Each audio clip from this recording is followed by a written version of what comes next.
Brazil ಮಾಡೆಲ್ಗೆ ಲೈಂಗಿಕ ಕಿರುಕುಳ ನೀಡಿದ್ದ ಆರೋಪಿ ತಪ್ಪೊಪ್ಪಿಕೊಂಡಿದ್ದಾನೆ.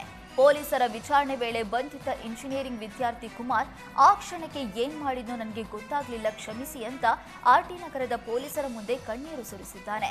ಟೆಂಪ್ಟ್ ಆಗಿ ಆಕೆಯ ಖಾಸಗಿ ಭಾಗ ಮುಟ್ಬಿಟ್ಟೆ, ನನ್ನನ್ನು ಕ್ಷಮಿಸಿ ಅಂತ ಗೋಳಾಡಿದ್ದಾನೆ. ಇನ್ನು ಆರೋಪಿ ಕುಮಾರ್ ಕಥೆ ಕರುಣಾಜನಕವಾಗಿದ್ದು, ಕುಮಾರ್ ಡೆಲಿವರಿ ಬಾಯ್ ಆಗಿ ಕೆಲಸ ಮಾಡ್ತಾಲೆ ಕಾಲೇಜಿಗೆ ತೆರಳ್ತಾ ಇದ್ದ. ಅಲ್ಲದೆ ಕುಮಾರ್ ಪೋಷಕರು ಕಡು ಬಡತನದಲ್ಲೇ ಮಗನಿಗೆ ಇಂಜಿನಿಯರಿಂಗ್ ಓದಿಸ್ತಾ ಇದ್ರು. ಆದ್ರೀಗ ಮಗನ ಬಂಧನದಿಂದ ಪೋಷಕರಿಗೆ ದಿಕ್ಕೇ ತೋಚದಂತಾಗಿದೆ. ಬೆಂಗಳೂರು ಅಭಿವೃದ್ಧಿ ಪ್ರಾಧಿಕಾರ ವ್ಯಾಪ್ತಿಯಲ್ಲಿ ಬರುವ ಸ್ಮಶಾನ ಮತ್ತು ವಿದ್ಯುತ್ ಚಿತಾಗಾರಗಳಲ್ಲಿ ಕಾರ್ಯನಿರ್ವಹಿಸ್ತಾ ಇರುವ ನೌಕರರಿಗೆ ಕಳೆದ 8 ತಿಂಗಳಿನಿಂದ ಸಂಬಳ ನೀಡಿಲ್ಲ ಅನ್ನುವ ಸತ್ಯ ಈಗ ಬೆಳಕಿಗೆ ಬಂದಿದೆ. ಜಿಪಿಎ ವ್ಯಾಪ್ತಿಯ ಸ್ಮಶಾನಗಳಲ್ಲಿ 145 ಸಿಬ್ಬಂದಿ ಇದ್ದು ತಿಂಗಳಿಗೆ ಅಂದಾಜು 10,000 ರೂಪಾಯಿ ಸಂಬಳ ಪಡಿತಾ ಇದ್ದಾರೆ. ಆದರೆ ಕಳೆದ ಫೆಬ್ರವರಿಯಿಂದ ನೌಕರರಿಗೆ ಜಿಪಿಎ ವೇತನ ನೀಡಿಲ್ಲ.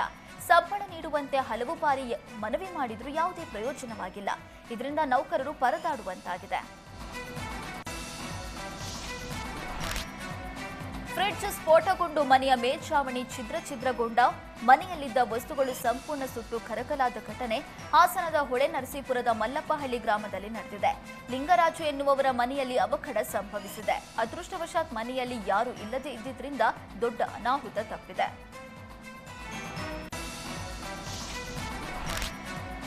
ಸಿಸಿಬಿ ಪೊಲೀಸರು ಭರ್ಜರಿ ಬೇಟೆ ನಡೆಸಿ ಬೈಕ್ನಲ್ಲಿ ಬಂದು ಮೊಬೈಲ್ ಕಳ್ಳತನ ಮಾಡ್ತಾ ಇದ್ದ 6 ಆರೋಪಿಗಳನ್ನ ಬಂಧಿಸಿದ್ದಾರೆ. ಬಂಧಿತರನ್ನ ಮತನ್, ಶಾಂತಕುಮಾರ್, ಅರ್ಬಾಜ್, ಚಂದ್ರಶೇಖರ್ ಅಂತ ಗುರುತಿಸಲಾಗಿದೆ. ಬಂಧಿತರಿಂದ 450 ಮೊಬೈಲ್ ಅನ್ನ ವಶಕ್ಕೆ ಪಡೆದುಕೊಳ್ಳಲಾಗಿದೆ. ಬಸ್ನಲ್ಲಿ ಜನರ ಗಮನ ಬೇರೆಡೆ ಸೆಳೆದು ಮೊಬೈಲ್ ಕಳ್ಳತನ ಮಾಡ್ತಾ ಇದ್ದ ಗ್ಯಾಂಗ್ ಕದ್ದ ಮೊಬೈಲ್ಗಳನ್ನ ಅಲ್ಯೂಮಿನಿಯಂ ಫಾಯಿಲ್ನಲ್ಲಿ ಸುತ್ತಿ ಇಡ್ತಾ ಇದ್ರು. ನೆಟ್ವರ್ಕ್ ಜಾಮ್ ಮಾಡೋದಕ್ಕೆ ಅಲ್ಯೂಮಿನಿಯಂನಂತ ಫಾಯಿಲ್ ಬಳಕೆ ಮಾಡ್ತಾ ಇದ್ರು ಅನ್ನುವ ಅಂಶ ತನಿಖೆಯಲ್ಲಿ ಬಯಲಾಗಿದೆ.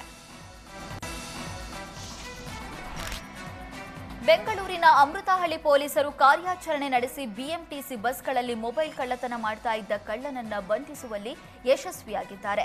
24 ವರ್ಷದ ಪ್ರೇಮ್ ಕುಮಾರ್ ಬಂಧಿತ ಆರೋಪಿಯಾಗಿದ್ದಾನೆ. ಬಂಧಿತನಿಂದ 23 ಲಕ್ಷ ಮೌಲ್ಯದ 40 ಮೊಬೈಲ್ ಮತ್ತು ಕಿಯಾ ಕಾರ್ ವಶಪಡಿಸಿಕೊಳ್ಳಲಾಗಿದೆ.